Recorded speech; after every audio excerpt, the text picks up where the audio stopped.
siendo una cuestión subjetiva. Arrancamos tarde noticias y tomamos la señal desde el Poder Judicial, donde está argumentando en estos momentos la magistrada Lourdes Garcete, ya en la lectura de sentencia para el policía Gustavo Florentín por la muerte de Rodrigo Quintana en la causa conocida como 31M. Menos a partir de circunstancias objetivas. En este caso, a partir de los acontecimientos acreditados, especialmente todo lo ocurrido inmediatamente con posterioridad al disparo por parte del autor, a los que yo ya he hecho referencia, es posible inferir que tenía una representación de las porciones de hecho que se corresponden con los elementos del tipo legal de homicidio doloso. Él se representó que frente a sí tenía un grupo de personas. Él se representó que tenía un arma cargada con munición letal, porque tenía el entrenamiento para poder distinguir si estaba cargando municiones de goma o municiones letales en su escopeta. Y se representó que un disparo en las condiciones realizadas, es decir, en un espacio cerrado, reducido, donde tenemos un montón de personas aglomeradas, claramente puede causar un resultado como la muerte o cuanto menos una puesta en peligro de los que están allí frente a sí. Y entendemos que él anhelaba su realización, sobre todo por el comportamiento posterior. El comportamiento posterior, ¿a qué me refiero? El ingreso se da de la siguiente manera. Y abarca también, el ingreso se da de la siguiente manera. Dijimos ya que atraviesa la puerta, instantes después de atravesar la puerta se produce el disparo estando frente a toda esta multitud de personas. Entonces claramente ya explicamos por qué la tipicidad está completa con respecto al tipo base, pero nos falta señalar por qué también hay dolo con respecto a las circunstancias agravantes, ¿verdad? En esta circunstancia agravante, para nosotros resulta indiscutible que este dolo de peligro existió, por lo que acabo de mencionar. No había ningún obstáculo visual para el acusado. Para nosotros resulta bastante obvio e incontrovertido que en una situación como esta, de haber ingresado en una formación triangular, estando él en la punta, se representó todo esto que estaba aconteciendo frente a él. Es imposible que no haya visto que en este sitio no solo estaba Rodrigo Quintana, que si bien él no lo conocía personalmente, o sea, está claro que tuvo que haber visto a todas estas personas corriendo en fila delante de él y muy próximos en distancia, y a pesar de todo este conocimiento igual disparó, ¿verdad? Entendemos que el acusado es autor inmediato de homicidio doloso consumado, agravado, ¿verdad? Porque realizó este hecho de propia mano, no requirió colaboración de nadie para causar la muerte de Rodrigo Quintana, y en este sentido afirmamos que realizó el hecho por sí mismo. Acá se discutió mucho las razones por las que se dio el ingreso de la manera que se dio. Pero nosotros entendemos que aquí el objeto de juzgamiento no es ver si estaba justificado o no el acceso al PLRA en estas condiciones. O sea, a nosotros no nos corresponde aquí evaluar la situación de conflicto entre los bienes jurídicos propiedad privada y el daño o la puesta en riesgo de la integridad física de los agentes policiales. Acá lo que nosotros tenemos que verificar para decir que la conducta de Gustavo Florentín fue antijurídica es si en esa situación concreta de vida Rodrigo Quintana representó o generó una situación de riesgo frente a un bien jurídico propio o ajeno de Gustavo Florentín. Y la respuesta yo creo que cae de madura. O sea, una persona que está corriendo, un grupo de personas que está corriendo de espaldas, de ninguna manera se puede sostener que significa algún tipo de riesgo para una persona que está presta a realizar un disparo. Aquí no hubo ningún tipo de, esto no se puede interpretar de ninguna manera como algún tipo de resistencia, no se da ni siquiera el primer elemento de la antijuridicidad. Por lo tanto, nosotros entendemos que conforme a lo escrito al artículo 19 o 20, no existe ninguna causa que justifique la conducta del acusado. Entendemos también que es reprochable, es una persona adulta, no se acreditó ninguna circunstancia relativa al artículo 22 o 23 del Código Penal, él no sufre ningún trastorno mental, desarrollo psíquico incompleto o retardado, alguna grave perturbación de la conciencia que le haya impedido motivarse según la norma. Entonces, no habiendo causas, no habiendo ningún otro presupuesto que impida la punibilidad, nosotros concluimos que Gustavo Adolfo Florentín es punible conforme a las disposiciones del artículo 105, inciso primero, inciso segundo, numeral 2, modificado por la ley 3440, homicidio doloso agravado, en concordancia con el artículo 29, inciso primero del Código Penal, siendo esta la decisión del tribunal tomada en forma unánime y constará así en la parte dispositiva de nuestra sentencia. Con respecto a la cuestión relativa a las evidencias que fueron halladas tras la realización de la audiencia preliminar y ya abierto este juicio, voy a ceder el uso de palabra al doctor Manuel Aguirre para que explique nuestra determinación al respecto.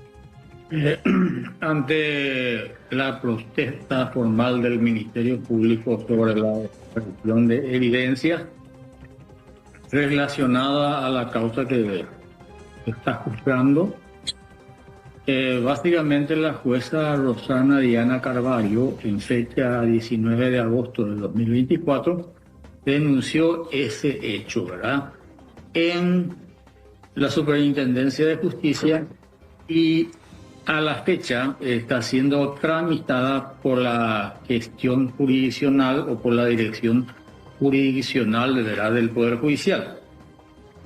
Creo que era un hecho bastante grave lo indicado por el Ministerio Público y ameritaba, ¿verdad?, determinar qué pasó con esa evidencia.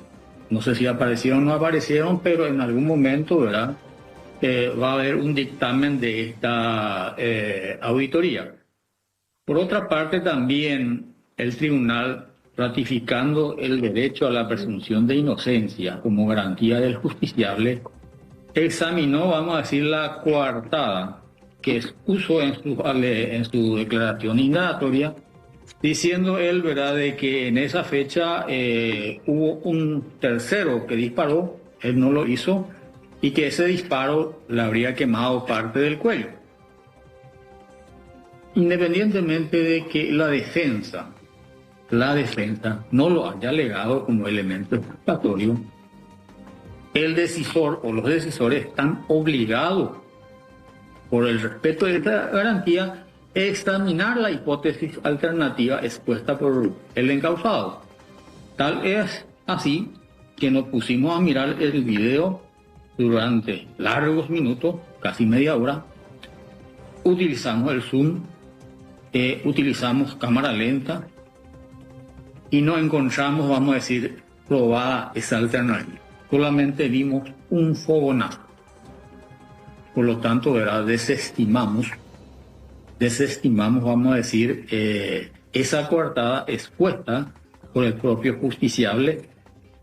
Y si examinamos esa coartada es porque, vuelvo a reiterar, todo decisor debe garantizar la presunción de inocencia y examinar, vamos a decir, la hipótesis alternativa expuesta. Lo examinamos y no la pudimos sostener, no la podemos sostener. Eso es todo lo que quería decir, señora presidenta. Gracias por el uso de palabra. Muchas gracias.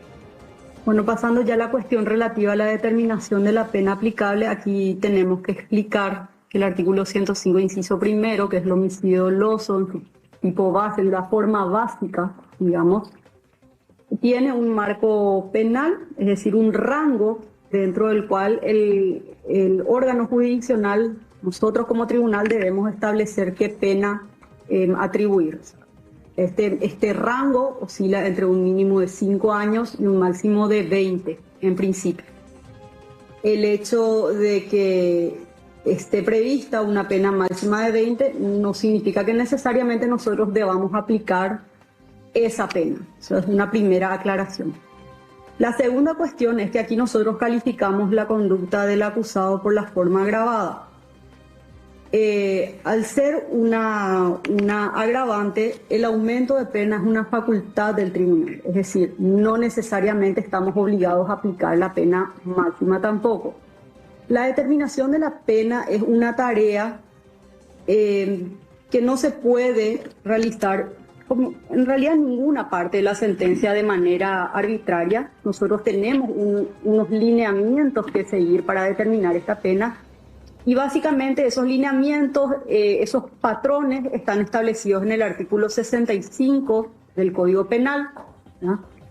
Y son circunstancias que ya no tienen que ver con el hecho en sí, porque justamente por la gravedad del hecho nosotros ya tenemos establecido este marco penal. Son otras circunstancias que a nosotros nos sirven, digamos, de orientadores para decir, la conducta que realizó esta persona en concreto, o por la conducta que realizó esta persona en concreto, cabe un mayor reproche o cabe un menor reproche. Y sumado a esto, bueno, esta persona por ciertas características personales podemos hacer un pronóstico positivo de reinserción o podemos realizar un pronóstico negativo de reinserción.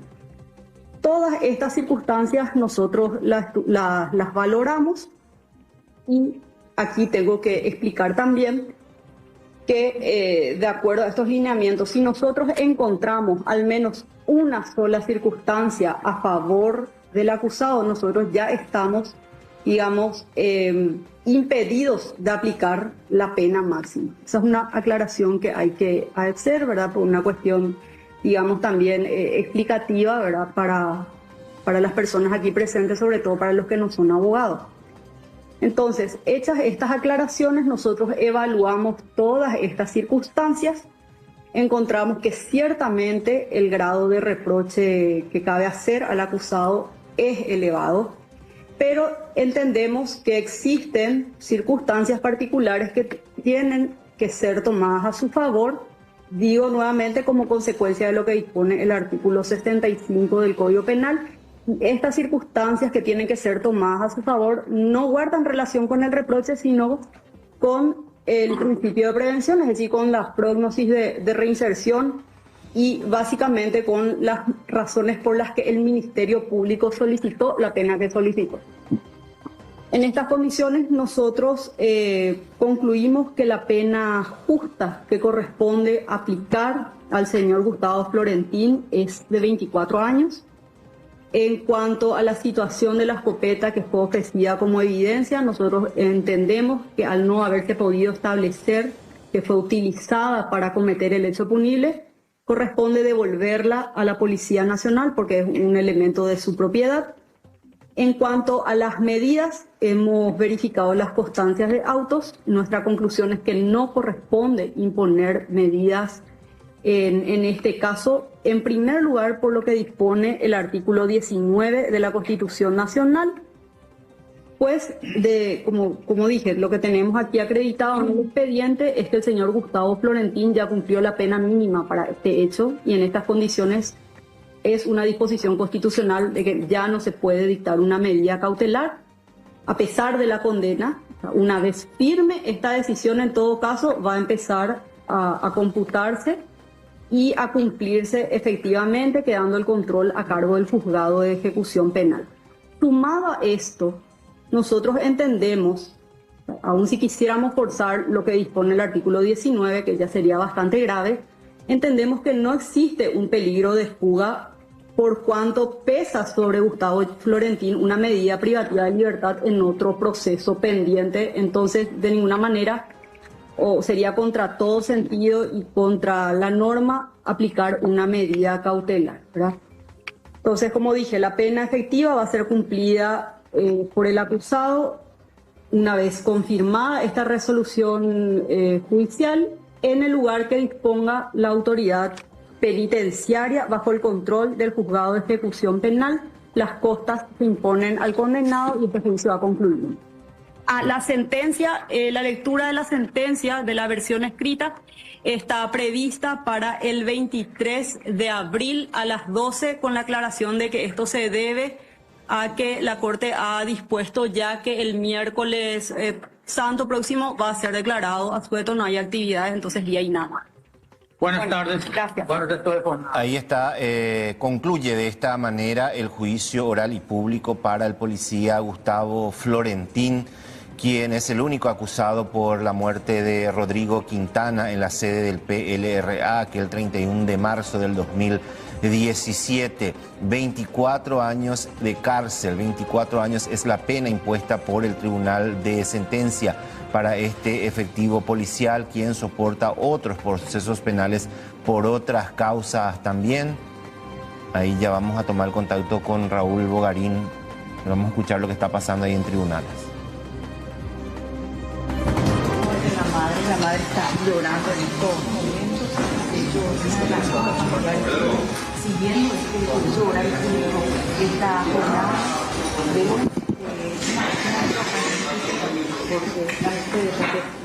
Bueno, ya escuchábamos al tribunal y ahora vamos a ver si puede hablar Gustavo Florentín, quien abraza a su madre luego de conocer la condena a 24 años.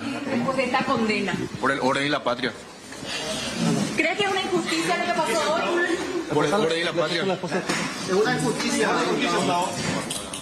Gustavo, te reiterás que esto es que sos un chivo de teatro. ¿Qué tenés para decirle a las autoridades que, bueno, finalmente... Ya, el sistema en sí, en donde la policía le mete preso con esta alta condena. Y los delincuentes están afuera o sentados en algunos cargos. Esa es la verdad. El sistema del Paraguay está corrompido por la corrupción, la injusticia. Bueno, ahí lo llevan a Gustavo Florentín, que es una injusticia, decía Gustavo Florentín, tras conocerse esta condena de 24 años de pena privativa de libertad, tras lo sucedido en el conocido 31 de marzo. Vamos a ver si puede hablar la mamá de Gustavo Florentín. No, ya se retira rápidamente del sitio. Lo llevan rápido también a Gustavo Florentín, no lo dejan hablar acerca de esta condena. Sí, ya hay que decir que el Ministerio Público había pedido 25 años de condena y sin embargo el tribunal consideró que la pena que se ajusta luego de analizar todas las pruebas, todos los elementos, decían que no habían dudas con respecto a lo sucedido y la condena es de 24 años. Ahí vemos la imagen de la madre abrazada, seguramente es algún familiar, en el pasillo del Palacio, luego de conocer esta determinación del Tribunal de Sentencia de aplicarle esta pena privativa de libertad. Ahí se acercan también efectivos policiales, seguramente ya la van a acompañar. Ella no quiso hablar, Raúl. No quiso hablar, se sintió muy mal ante lo sucedido. Con respecto a su hijo, y Gustavo Florentín, antes de retirarse, Rolando ratificaba esto de que fue una condena injusta para él con respecto a lo decidido por el tribunal.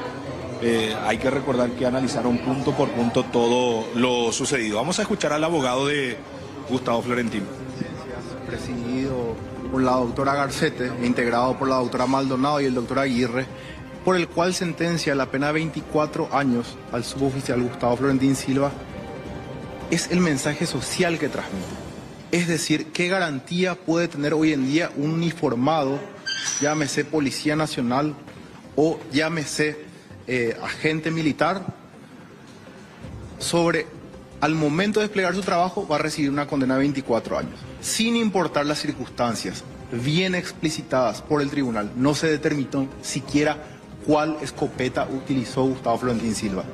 No se delimitó si era la escopeta M10 o M12. Tampoco qué vainilla salió. ¿Cuál vainilla le causó la muerte a Rodrigo Quintana? Hablaba mucho de los destellos, pero no específicamente. También admitieron que no identificaron a ninguna persona, sino que más bien por la silueta. Exactamente. El propio tribunal mencionó que por el color rojizo que venía de la luz de la calle, por el destello de la fulguración de la pólvora, etcétera, no pudieron ver el rostro, que simplemente eran siluetas. Y nuevamente reitero, la planimetría tiene una diferencia abismal de prácticamente 5 metros. Eso no se puede dar en un país serio, no se le puede condenar a una persona sin siquiera saber cuál es el arma homicida. Es decir, ¿de qué estamos hablando? El propio tribunal en sus conclusiones arribó de que no se sabe cuál escopeta utilizó Gustavo, ni siquiera cuál escopeta. O sea, hay 2 escopetas, al principio había una, ahora hay 2. Una de ellas ni siquiera fue ofrecido como prueba ni fue traído a la defensa. La pericia balística arroja que ninguna de las vainas servidas correspondía a esas escopetas, ni siquiera a las 2. Disparó, es lo que dijeron. Y por supuesto que Báez también disparó, claro que sí, sí, como bien resaltó de manera excelente la presidenta, de que el testimonio que más valor le dieron fue el de Diego Garcete, porque fue el más objetivo, era el más próximo a Rodrigo Quintana, fue con el que más compartió, y fue inclusive el que le auxilió y le llevó hasta el sanatorio, hasta el hospital. Él mismo dijo, yo vi humo que salía de la escopeta, yo nunca me voy a olvidar eso cuando me pusieron pecho a tierra, y el que le puso pecho a tierra fue el oficial Arnaldo Andrés Báez, que tenía casco blanco. Entonces, con todas estos elementos, con toda esta duda, ¿cómo arriba el tribunal a la conclusión de que fue Gustavo Florentín el que realiza el disparo mortal? Incluso sacando del lado a Báez, porque en un momento dado también lo mencionó y decía que él no tenía incidencia en este hecho. Sí, realmente le desvincula prácticamente de manera automática, va diciendo que él con su propio testimonio mencionó que estaba enojado, que vio a su camarada cayendo, que disparó hacia la sede del partido y él mismo dio culatazos. Abogado, pero en este caso la presidenta del tribunal decía también que en esa cámara de circuito cerrado de la sede del Partido Liberal se ve un único destello y de acuerdo a lo que ellos pudieron verificar es que esa imagen o esa silueta representa efectivamente a Gustavo Florentín. Se refiere el tribunal a un único destello. Yo le hago esta pregunta a ustedes. ¿Recuerdan cuántas vainas se colectaron y se peritaron del Partido Liberal? Si fue solo una, debió haber solamente una vaina. Pero sin embargo se peritaron 7, más las que se robaron. Es decir, no hubo un solo disparo. Se dieron demasiados disparos. ¿De dónde nace entonces la condena de Ramírez si solamente había un disparo? Si Ramírez le disparó a una señora que estaba en la escalera y le hizo perder el ojo, parte de la vista y parte del oído. Entonces, ¿y ese destello? ¿Por qué eso no se vio? ¿Qué pasa de las demás vainas? ¿Dónde aparecieron todas esas? ¿Quiénes dispararon? ¿Por qué solo hay un destello? No se analizó en la totalidad el contexto de lo que ocurrió en ese día. ¿Se va a apelar ante esta situación? Por supuesto, vamos a ver los fundamentos por escrito, como bien lo mencionó, si mal no recuerdo, el 23 de abril vamos a tener acceso a la sentencia y ahí obviamente vamos a plantear recursos de apelación especial. ¿Por qué? Porque es sumamente grave. Es incongruente lo que ocurrió durante el juicio oral, lo que se produjo y lo que resolvió el tribunal. Son forzadas. Lo que mencionó el tribunal al explicar su sentencia es cómo ellos comprobaron que Gustavo Florentín era consciente de que él tenía bala de plomo, porque se probó que las demás vainas eran de balines de goma. Por supuesto, es que entrar en la representación de una persona, justamente como bien lo explicó la presidenta, requieren 2 cuestiones. Uno es que el autor del hecho conozca y tenga conocimiento del resultado típico y lo otro es que anhele ese resultado. Es decir, él en ningún momento, partiendo ya de la hipótesis concluida por unanimidad del tribunal, dice, él sí disparó. Perfecto, sortemos y démosle esa porción al tribunal. Pero ¿cómo ellos arriban a la conclusión de que Gustavo sabía que tenía una bala cargada con postas de plomo? En ese sentido, como bien lo mencioné en los alegatos, si él quería matar, si él conocía, le era mucho más fácil hacerlo en la plaza, hacerlo en el subterráneo del estacionamiento o hacerlo camino de ABC hasta la sede del Partido Liberal. No necesariamente tuvo que haber esperado a ese momento y preparado para generar esa situación donde había cámaras, era fácil de ser identificado, etcétera, etcétera. Que aún así no fue identificado plenamente. No hay un método científico que pueda acreditar ni siquiera qué arma tuvo Gustavo Florentín.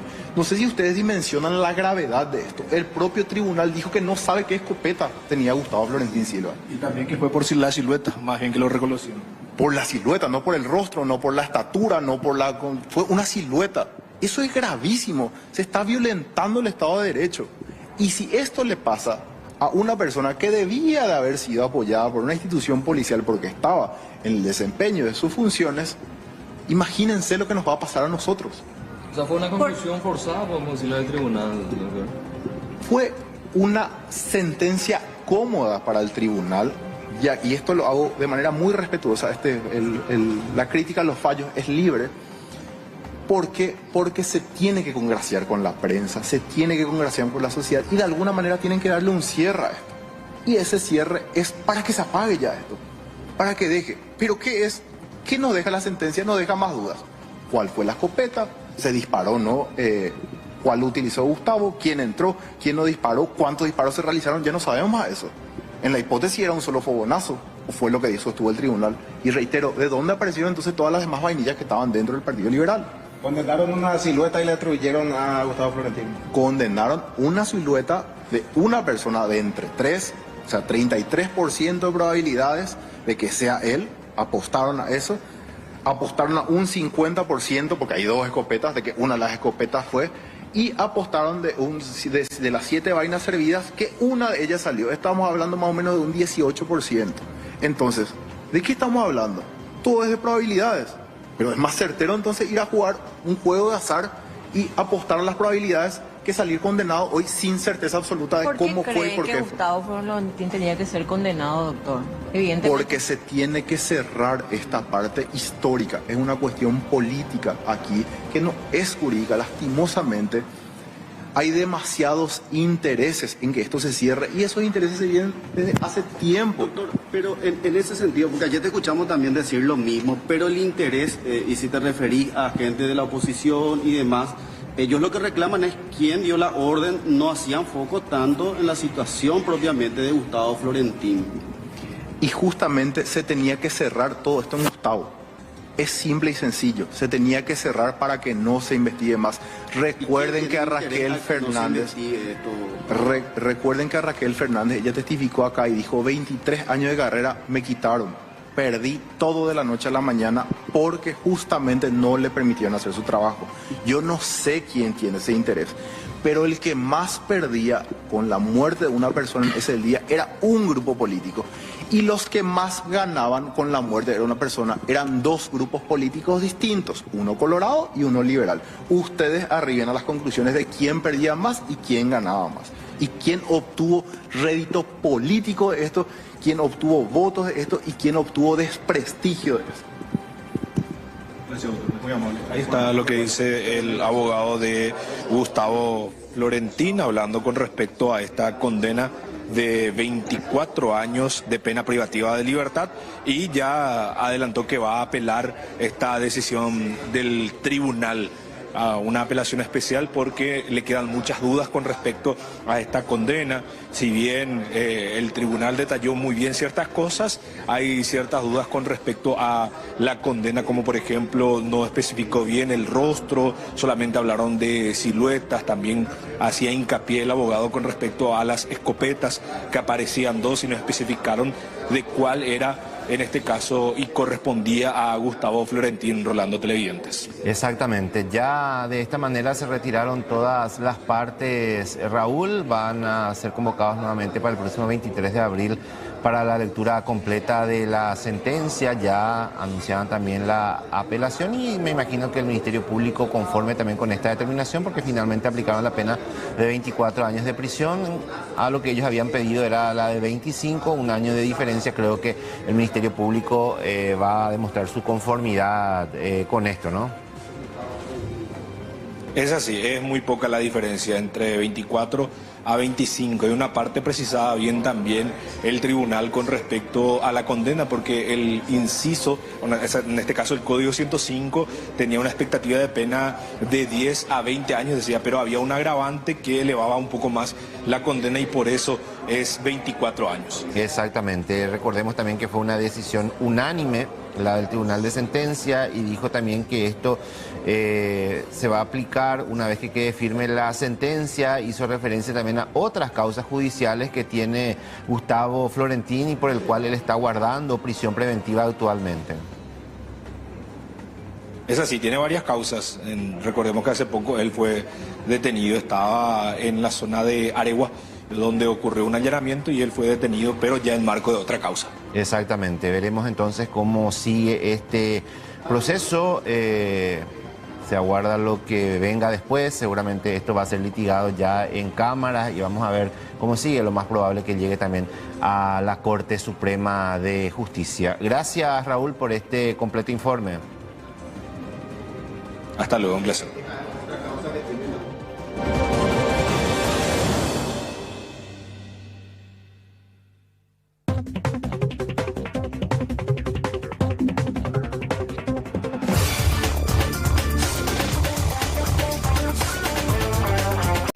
De Miguel Ángel Insfrán, alias Tío Rico, quien de esta manera permanecerá en la prisión de máxima seguridad de Mingaguazú. La defensa había solicitado su traslado para mejorar la comunicación con él, pero el tribunal no hizo lugar al pedido, afirmando que las condiciones de su reclusión están reguladas por las normas del centro penitenciario. Recordemos que alias Tío Rico es uno de los principales acusados en el marco del operativo A Ultranza PI.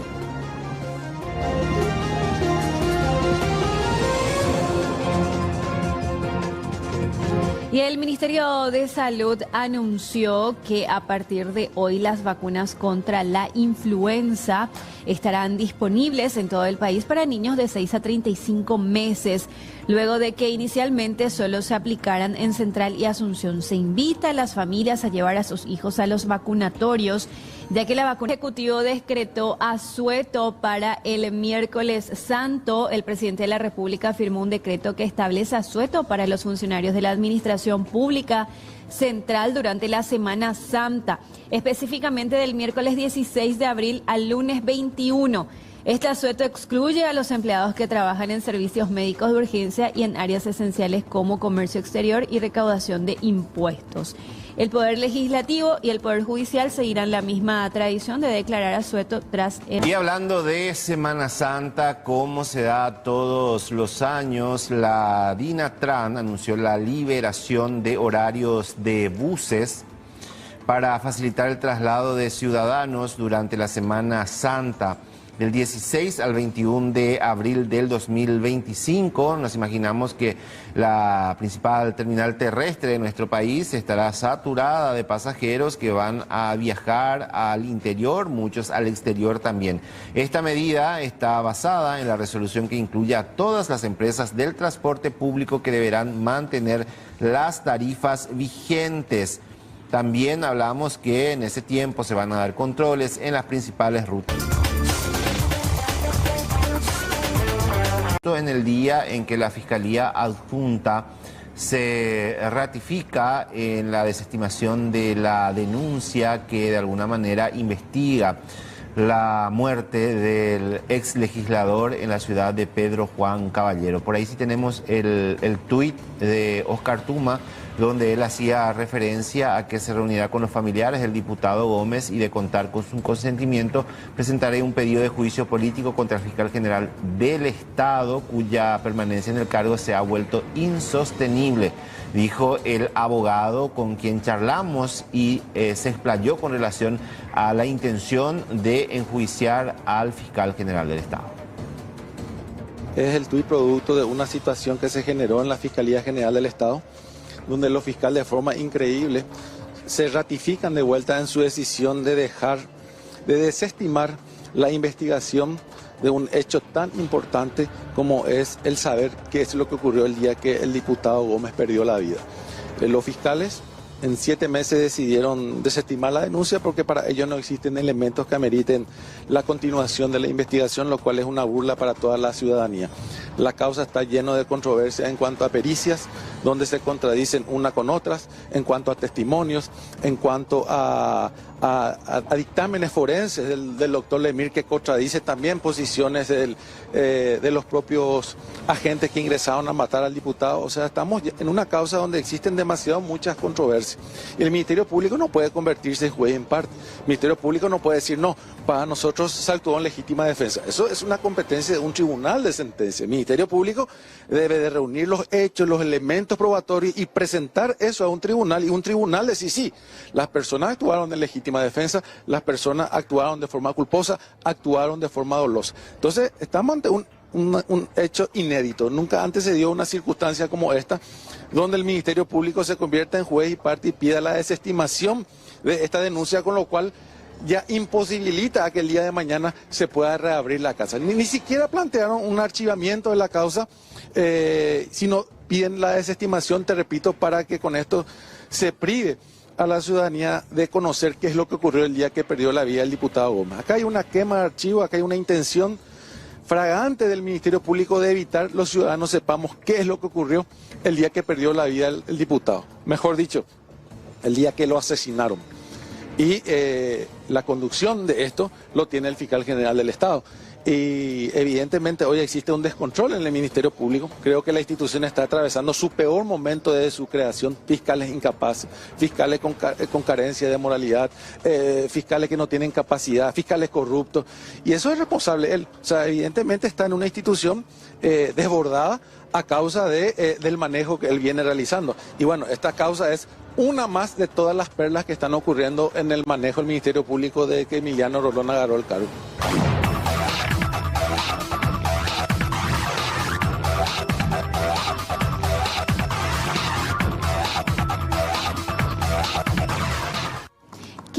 con 58 se suma Tarde Noticias. Alexis Aveiro, buenas tardes.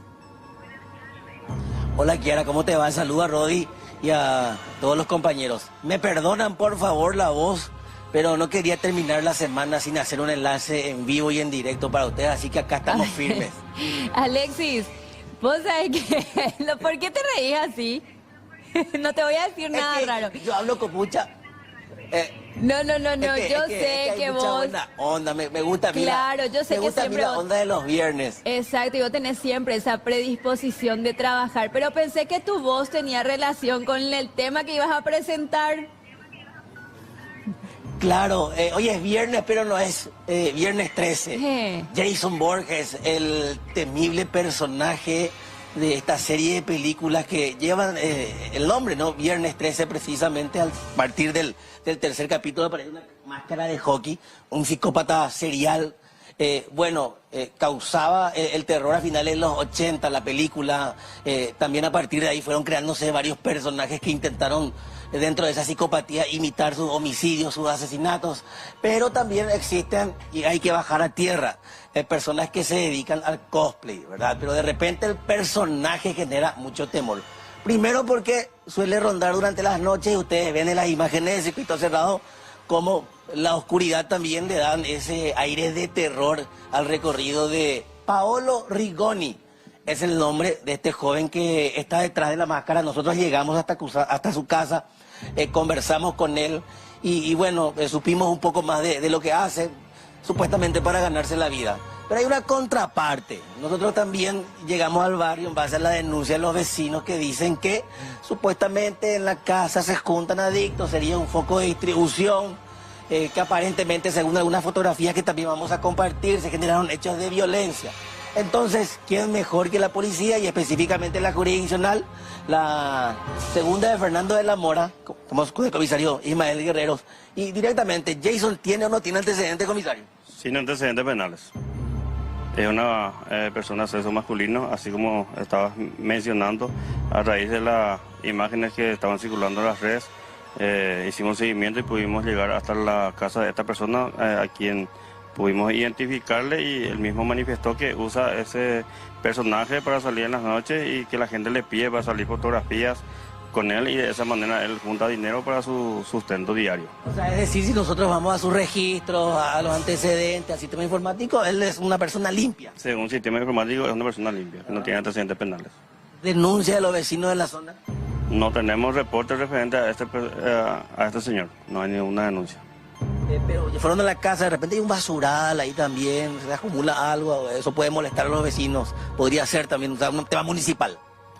Bueno, a lo mejor su casa es bastante, es precaria en el sentido que es una persona que no cuenta con muchos recursos, y por ese motivo él sale a hacer su recorrido y de esa manera junta su dinero, según la manifestación de él. ¿De noche? De noche. Nada de robo, nada, absolutamente nada. No tenemos reporte de parte de esta persona que haya cometido algún tipo de hecho punible. Comisario, ya que estamos, ¿alguna otra novedad en la zona? Tranquilo todavía viernes. Todo tranquilo, todo tranquilo. Gracias a Dios, estamos trabajando en la parte preventiva y esperamos seguir manteniendo de esta forma. En la Semana Santa. Efectivamente. Gracias, comisario. Las órdenes. Los subjefes de la comisaría. Vamos a salir a San Fernando de la Mora. Quiero también cerrar este contacto ya que es viernes. Mucho movimiento, mucho tránsito sobre este sector que se ha caracterizado en un tiempo a esta parte, Alexis, de estar muy cargado. Y con esto cierro. Vos sabés Perdón, ahora te escucho, Rolando. No, es que ya vemos tantos personajes que utilizan eso como un medio para generar ingresos. Ya vimos el que se disfraza de Terminator, ya vimos el Depredador. Todos y recorren el país haciendo eso y quizás sea un ganapán para mucha gente. Entonces, si no le molesta a nadie, si no comete ningún tipo de hecho, entonces difícilmente se pueda tomar una determinación ni municipal, ni policial, ni absolutamente nada, ¿verdad? Por el simple hecho de usar una fantasía y salir a caminar en la calle, quizá no es que quizás, es que no constituye luego ningún tipo de hecho punible o ningún Quizás tipo te de asuste un poquito, ¿verdad? Pero si no te hace nada... Y sí. Ahora, Aveiro, discúlpame, yo quiero saber una cosa. ¿Le encontramos pico ya al Jason o le estás buscando por ahí? Ah, qué pregunta. O sea, yo te voy a hacer la nota policial después de tener al personaje principal ya. Yo quería saber nomás si tiene antecedentes para que ustedes estén seguros de que no tiene antecedentes y se dedica a la vida a esto. Conversamos con Jason, estuvimos con él, fuimos a su casa, lo conocimos, nos contó la historia de su vida. Su mamá es dibujante, nos comentaba. Está bien, una forma por lo menos... Si no tiene ningún problema con la justicia, ahí tienen el apoyo. Forma de ganar, sí. Una forma de ganar. Cobra 5.000 guaraníes por salir en la foto. Dice, y bueno, el que quiera sacar la foto se saca. Sí, claro. Que no lo deja trabajar. Deje pasar nomás, ¿verdad? Claro. Y por sobre todas las cosas, Alexis y Rolando, que tampoco le molesten, ¿verdad? O sea, que no se vayan ahora desubicados a intentar hacerle algo, ¿verdad? O sea, si es que él tampoco no está haciendo nada y se está ganando la vida, así como los otros que también se visten de un personaje... No le hace mal a nadie, o sea, no le hace mal a la sociedad, lo que quiero decir. Déjenlo ahí trabajar. Más pico la pegué, no y la prensa peboía ya. Oye, lo mitad, una vez que sale en la prensa ya, un mondoroma lo mitad, así siempre dicen. O nunca llegaste a escuchar.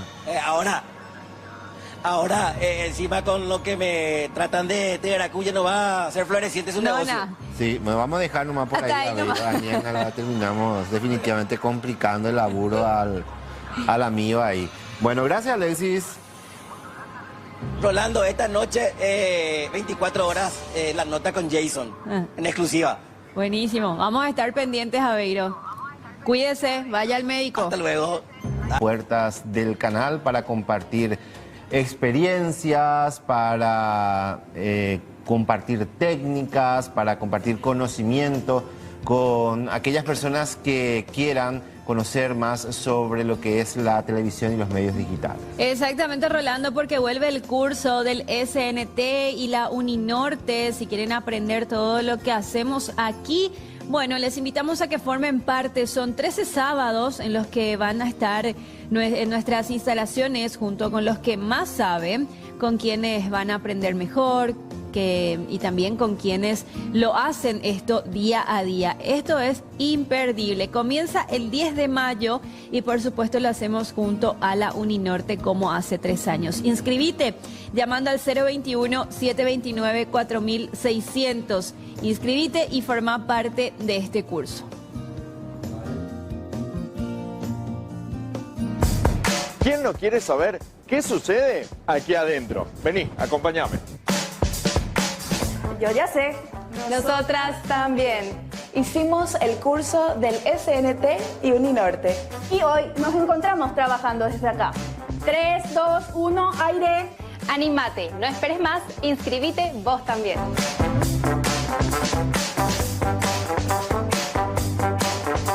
Vas a conocer cómo producir un programa, desde la confección de la rutina hasta la puesta al aire. Todo lo que tenés que saber para un enlace en vivo desde exteriores. Todas las técnicas para poder conducir en este mismo lugar un noticiero. Y también edición, redacción, medios digitales y todo lo que tenga que ver con el mundo de la televisión. Inscribite, no pierdas esta gran oportunidad.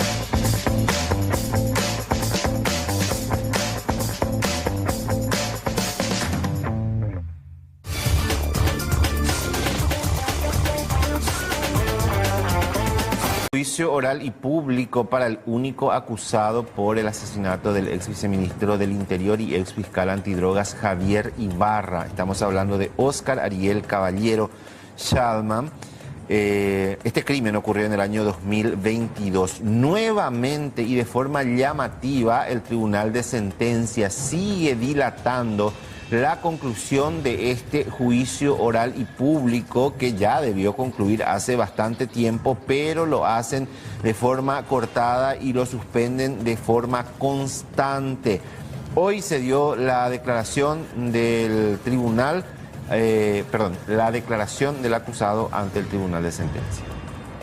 Como según yo escuché la última vez, fue producto de incautaciones. Cuando él compraba el arma, después ¿qué hacía con esas armas? Y nos íbamos hacia el este y él entregaba a un señor. ¿Y esa venta también se realizaba en negro o era una...? Y una pasamano lo hacían, así nomás. ¿No? ¿El señor Javier andaba armado? Sí, siempre. ¿Te enteraste por el motivo por el cual siempre andaba armado? Y porque yo como... Él fue fiscal, después fue el viceministro. Él se le llegó a robar una vez. Y de ahí empezó a andar así. ¿Él te refirió en algún momento que si recibía amenazas, si tenía miedo por algo?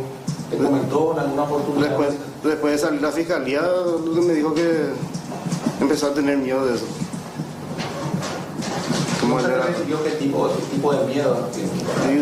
Y como él estaba fiscal antidroga, él de ese lado calculo tuvo miedo. Y andaba de ahí empezó a andar armado. Ya. ¿Cómo te enteraste de su muerte? Y nosotros quedamos que tenía que presentarme en su oficina para las 8:30, porque tenía que hacer una gestión antes que el viaje. Ahí me escribió la señora Noelia. ¿Quién es la señora Noelia? Su ex señora. Sí. Ella me escribe y me dice que algo está pasando. Y me pidió el número de ese entonces de Rodrigo o de Chompi. El señor estaba. Y entonces Chompi se le decía a otro señor que era otro que del buffet. Y ahí yo le dije que yo me iba a ir en la oficina y que iba a pasar. Le decía a Rodrigo que le llame. Y después me comuniqué con Rodrigo camino a la oficina y le digo que Noelia le quiere hablar. Porque algo está pasando y que yo ya estoy llegando a la oficina. Y ahí cuando llegué, le di el número y ellos hablaron. Pues yo siempre preguntaba si podía dar el número, no es que si me pedía yo daba, no era así. Cuando vos llegaste a la casa, la víctima estaba todavía, ya estaba retirado.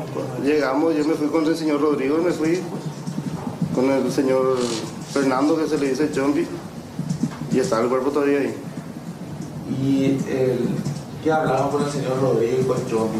Que si recordaba, Y todos nos quedamos en shock, la verdad. Todos nos quedamos así, sin entender lo que estaba pasando. Ahí está la declaración hoy ante el Tribunal de Sentencia de Óscar Ariel Caballero.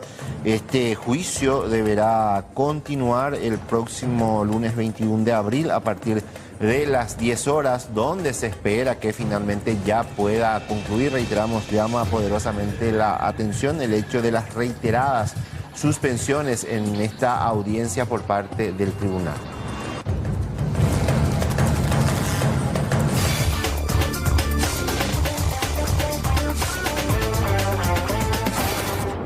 En el curso de esta mañana se realizaron allanamientos simultáneos.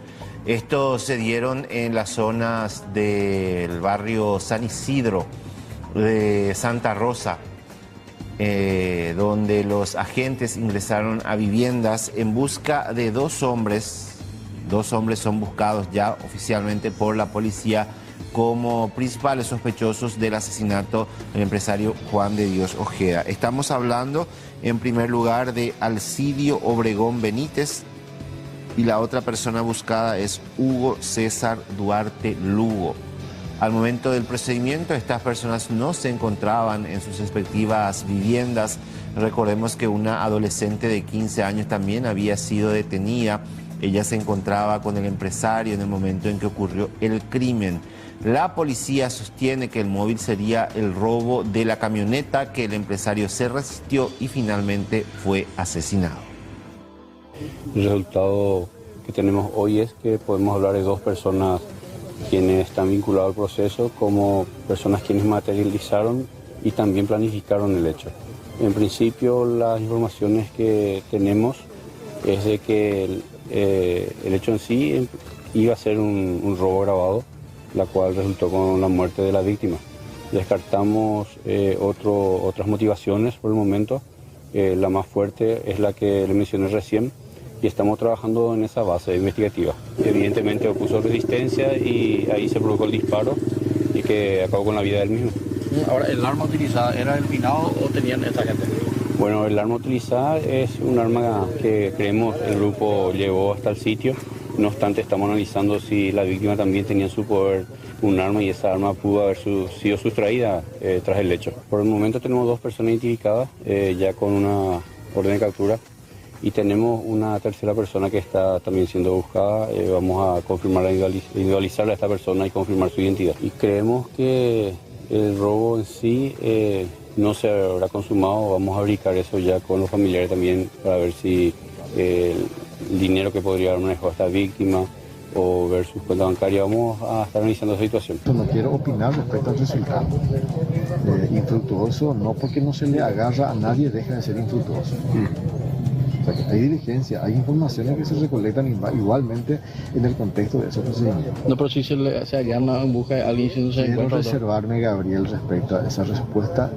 Oportunamente vamos a tener más precisas en relación a eso.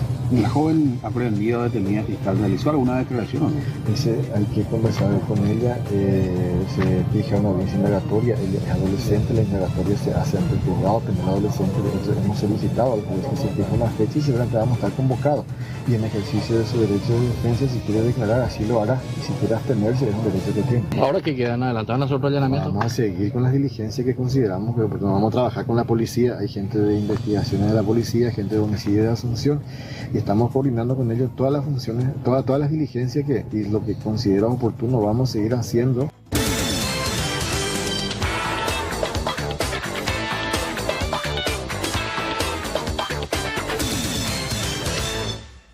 Y desde el este del país ya se suma también Elba Espinosa. ¿Qué pasó con estos funcionarios de la ANDE? Buenas tardes.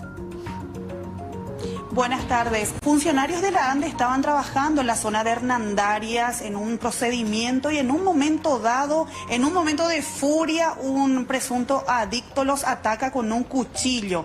Van a ver ustedes en imágenes de circuito cerrado el momento en que los funcionarios se defienden como pueden y por suerte no les llegó a cortar este cuchillo que tenía en mano esta persona que estaba alcoholizada y aparentemente drogada. Se trata de un joven recientemente salido de la cárcel que estaba ya otra vez como reincidente, cometiendo lo mismo, atacando inclusive a sus familiares, y finalmente la madre de este joven llama a la policía y se lo pudo detener, se lo pudo ya llevar a la comisaría y puesto a disposición nuevamente de la fiscalía. Estoy aquí para más detalles con el subcomisario Edgar Valenzuela para que nos cuente un poco de qué fue lo que pasó con estos funcionarios de la ANDE que estaban trabajando y que fueron atacados. Asimismo, el día de la fecha, a las 09 horas, recibimos el reporte a través del sistema 911 referente al altercado que se dio. En este caso, el aprehendido tuvo con funcionarios de una empresa tercerizada que se encontraban realizando trabajo de mantenimiento en el barrio San Ignacio de Hernandaria.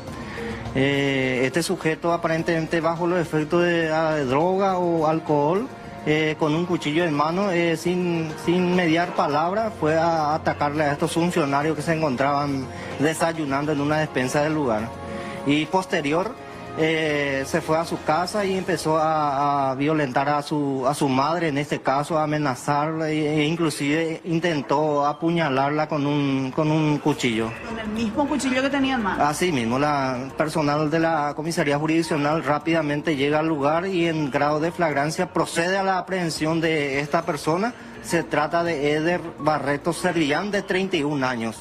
De su poder se procedió a la incautación de un cuchillo y el mismo ya se encuentra ya detenido, ya a disposición del Ministerio Público y del juzgado, ya que el mismo tenían, por disposición del juez, tenían prohibido acercarse a la víctima, en este caso a la madre. Tenía prohibición de consumir bebida alcohólica y tras la realización de la prueba de alcotest dio positivo. Y esta persona además en el año 2024, en el mes de agosto, ya incurrió en el mismo hecho en contra de su madre. Tras este procedimiento policial, él estuvo encarcelado en la penitenciaría regional por 7 meses y hace un mes recuperó su libertad y volvió a incurrir en el mismo hecho. Tiene varios antecedentes también, su comisario. Tiene 3 antecedentes por robo agravado y un antecedente por violencia familiar y ahora nuevamente va a tener otro antecedente. ¿Al momento de la aprehensión no puso resistencia o no? Resistencia también a la aprehensión, se tuvo que hacer uso de la fuerza pública, la esposa de seguridad y para asegurar su traslado hasta la comisaría. Ahora por lo menos me decías que ya está un poco más tranquilo, ya se sometió a declarar ante la fiscalía. Así mismo, el día de la fecha, en hora de la tarde, ya tuvo su audiencia ante el Ministerio Público y el día de mañana seguro que ya va a tener su audiencia ante el juez. Comisario, los funcionarios de la ANDE no sufrieron lesiones, hicieron también sus denuncias. El encargado de la empresa al servicio de la ANDE hizo su denuncia a la comisaría manifestando que fueron amenazados y por tentativa de homicidio prácticamente, ya que este tipo le jugó con el cuchillo. Muchas gracias. Dale. Bueno, por los detalles entonces de lo ocurrido en la zona de Hernandarias, bastante violenta esta persona que atacó a los funcionarios de la ANDE y también atacó a sus progenitores en este barrio y posteriormente quedó detenido ya a disposición de la fiscalía. Es increíble cómo recuperan tan rápido su libertad y que en menos de un mes él ya nuevamente cometiendo este tipo de hechos. Elba, muchas gracias. Vamos a continuar con este caso en los próximos espacios. Gracias. Muchas gracias a ustedes. Hasta luego.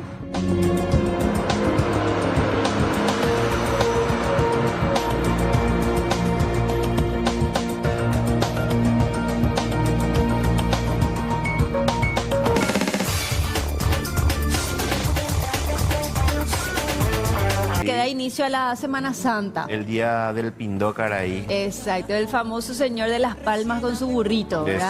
Exactamente. Bueno, hoy le visitamos a don Antonio y yo ya le puse don Antonio el señor de las palmas. Y sin mentirte, y pidiéndole más pindó para lo que va a ser el domingo, ¿verdad? Él ya no tenía. Lo último que estaba haciendo ya era todo pedido. Dijo que más de 60 docenas solamente en esta semana. Él entregó para que la gente pueda ir a revender. Es una tradición ya para él. Ya se le pone la siempre vive y todas esas Se le cosas. pone ruda, siempre vive. Pero él ya te entrega así, vos le y vos la adornás, exactamente. Él le prepara todo así a las personas que van a ir a vender, ¿verdad? Ya para... él hace el producto, claro. Y van los vendedores a comprar. Exacto. Y ellos son los que le adornan después, ¿verdad? Con la florcita, con la ruda. Algunos le ponen hoja de laurel, dicen. Entonces eso ya sirve para lo que es el Domingo de Ramos, ¿verdad? Que también tiene una tradición de que dicen, o por lo menos mi abuela antes decía que una vez que en Bocarailan de Pindo, ese después tenés que hacer como tenés que poner por tu puerta para que te proteja, dicen, ¿verdad? O sea, la tradición de nuestros abuelos, sí, eso es lo que dicen, ¿verdad?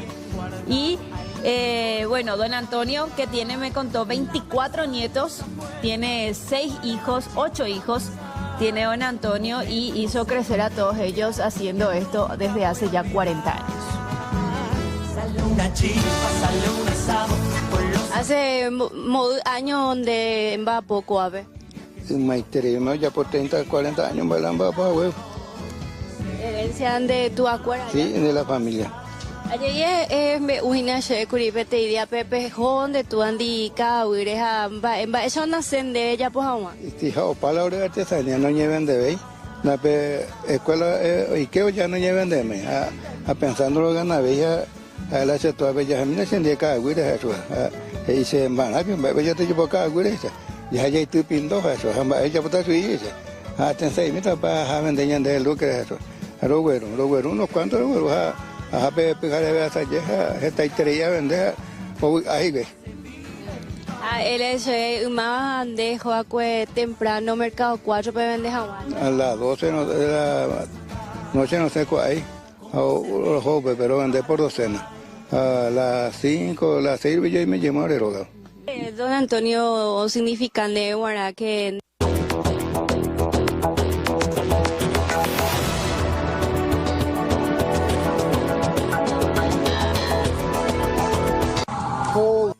plane just crashed. Bueno, esta noticia internacional de último momento tiene que ver con una avioneta que se estrelló al sur de Florida con 3 personas a bordo. A estos momentos se desconoce el estado de salud de los pasajeros de este aparato y de otro vehículo que fue alcanzado tras el siniestro. Se trata del segundo accidente aéreo en Estados Unidos en menos de 24 horas tras el helicóptero hundido en el tramo neoyorquino del río Hudson. Esta avioneta con 3 personas se estrelló en Boca Ratón, que es en el sur de Florida, inmediaciones de una importante autopista interestatal y unas vías ferroviarias, según informaron las autoridades locales. Se informó que varias carreteras cercanas al aeropuerto de la ciudad están cerradas, cerca de la interestatal 95, esto ya poco después del accidente. Who's in this car?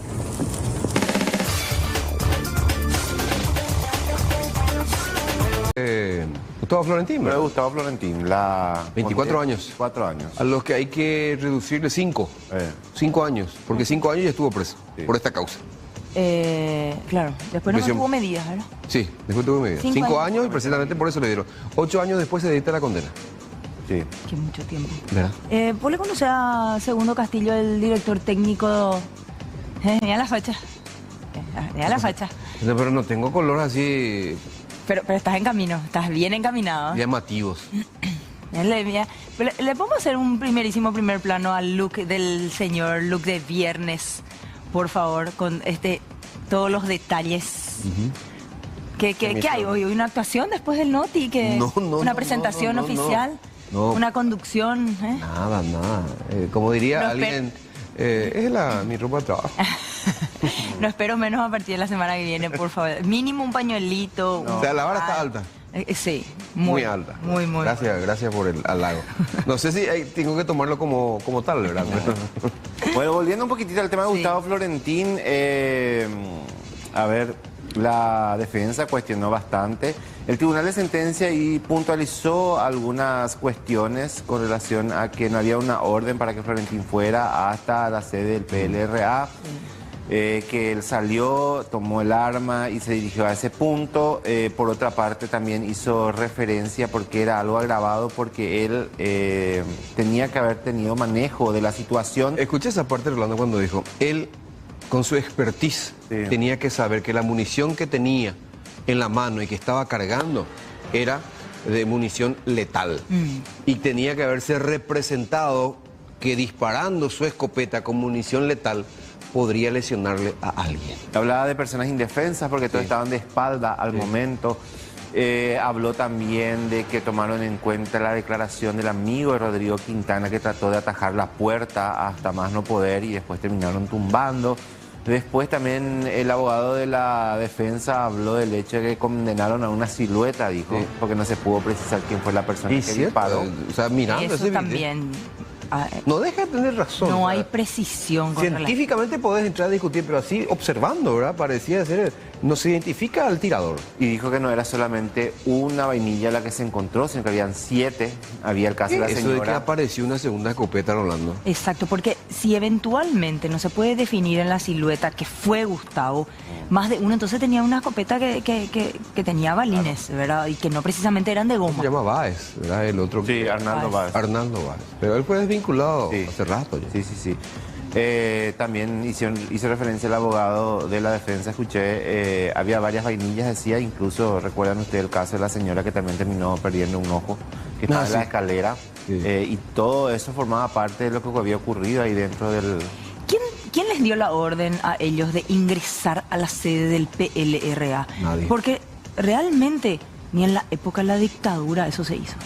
Ni en la época más dura y cruda de Alfredo Stroessner en algún momento se llegó a ingresar de manera violenta a la sede del Partido Liberal Recalaute. Y va a quedar ahí, nunca vamos a ver. Nunca vamos a saber eso. Nunca. Nadie se va a salir nomás. Porque no solamente... Por eso te digo, la policía no va a hacer algo que no hizo antes. Y ellos saben que ese tipo de intervenciones no necesitan una autorización. Claro. Vos no te vas y entras nomás, ¿verdad?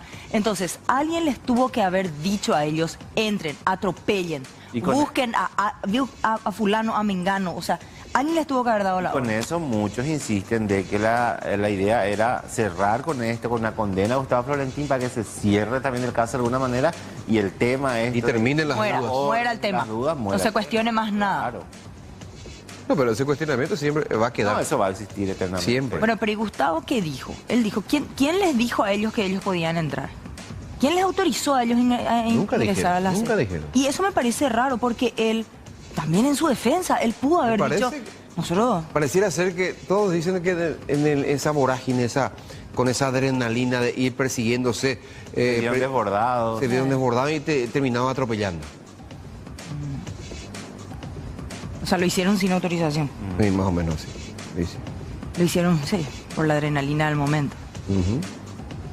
Ese era el momento exacto. En total indefensión, todos corriendo en dirección contraria, huyendo. Todos huían. Y eso hacía referencia. Todos estaban de espalda al momento que recibió él la...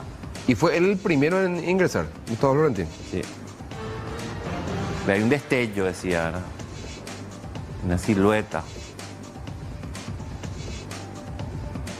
Es un Ahora, caso que va a quedar para la... Si realmente disparaba el que estaba detrás de él iba a resentir la audición, ¿verdad? Escuché que el Tribunal de Sentencia también hizo referencia al informe del doctor Pablo Lemir, que fue una muerte agónica. Cerca a las 6 de la mañana se confirmó su deceso. Sí, muerte agónica, sí se había dicho eso. Es que muchas veces se mostró ese video como sentado en la escalera esa persona. La que está llorando ahí es la mamá de Gustavo Florentín. Sí, la mamá. Él abrazó inclusive. El Tribunal de Sentencia dijo que él va a seguir hasta que quede firme, ¿verdad? Pero mencionaba de que él tiene otras causas. Tiene otras causas. Prisión preventiva también. Tiene luego prisión preventiva. Sí. Bueno, 25 pidió la fiscalía, terminan dándole 24. 24 años de cárcel. Él estará en la agrupación, ¿verdad? Seguramente. Sí. Como en su condición de policía. Sí. En la agrupación. A ver. Qué fuerte esta imagen. Sí. La mamá. Ya, la mamá es la mamá. Y como él termina consolándolo a ella. Y después tuvo la oportunidad también de hacer buen camino, pero sin embargo fue por otro. Sí. No. Después de lo que pasó, él tuvo muchos episodios muy cuestionables otra vez. En definitiva, su legajo es bastante cuestionable. Sí. Eso es lo que respecta al tema de Gustavo Florentín. Ustedes saben que no vamos a ver el juicio del caso Javier Ibarra de Bárbaro. ¿Qué pasó al final? Hoy no tendría que haber terminado. Debería haber terminado. Nadie sabe por qué. La propia familia cuestiona ya. Se hace por cuotita, por cuotita, se dilata, se suspende.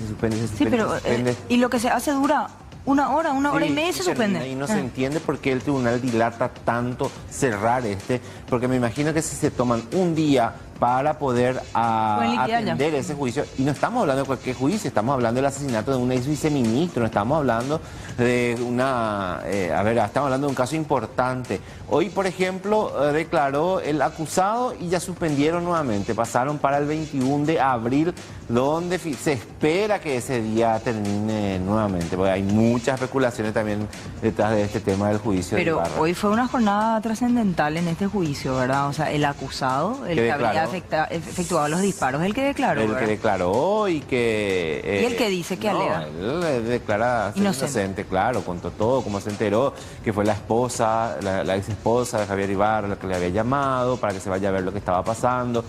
Pero lo que pasa es que a él le complica de sobremanera la... él tenía el arma, ¿no? Claro, el arma, después que había quemado otras cosas. Y otros objetos. La estación de servicio, el circuito cerrado. muchísimas cosas más que le complican a él y por eso la Fiscalía cree que tiene los elementos suficientes para probar su responsabilidad. ¿Te acuerdas? ¿Ustedes se acuerdan que la empleada había sido detenida y le pusieron la pobre... Había sido ella por alzarle al perrito. Sí. Le salió la parafina, el plomo. Nitritos y nitratos positivos. Sí. Le alzó la perrita. A la perrita que estaba al lado del cuerpo, ¿verdad? Claro. Sí. Y creo que era el cuidador, otro más que había... Jardinero también. Entonces, pero fueron ellos después, se supo que no tenían nada que ver. Pero por la Fiscalía sostiene que sí. Vamos a ver si termina el 21 de abril o siguen dilatando y que no haya sorpresas tampoco en este caso. El 20... yo pensé que este lunes iba a... 21 de abril el lunes después de la Semana Santa.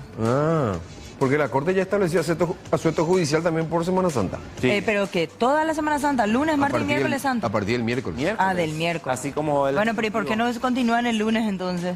Y porque seguramente dicen que tienen otro juicio y que están sobrecargados y cosas. Estas cosas yo no entiendo muchas veces. ¿Por qué en un día no pueden, cuando ya queda solamente los alegatos finales, la última parte, la declaración del testigo, del acusado, después no terminan un día y después se dedican a sus otros juicios? Pues suspenden, da puchito, hacen, ¿no? Sí. Bueno, nuestro sistema judicial también, ¿verdad? Bueno, gracias Rolando, buen fin de... Igualmente. ¿Se trabaja este fin de semana? Se trabaja el fin de semana. Sí, claro. ¿Es chipa pota? Poco ya por Miércoles por ahí. Sí, jueves para comer. Casa hacen el martes. El casa viernes. ¿Martes ya? De mis padres, sí. ¿Pero se hace otra vez para el viernes o comen el martes todo? No, el martes se hace una buena cantidad. Después ya van a necesitar un serrucho para... Allá por el viernes con martillo ya. Sí, un taladro. Sí. A cuidar el comedor. No te que mojar, puede ser en el cocido. Claro. Sí. Claro. Pasa, el microondas también. le da un toque de microondas. Un toque blandísimo. O sea, no tiene el mismo gusto, pero salva. ¿Cómo así? Sí. Dale. Pero ese viernes nadie quiere cocinar, pues entonces comé nomás la chipa por madura que esté. Chipa. Bueno, nos vemos. Gracias.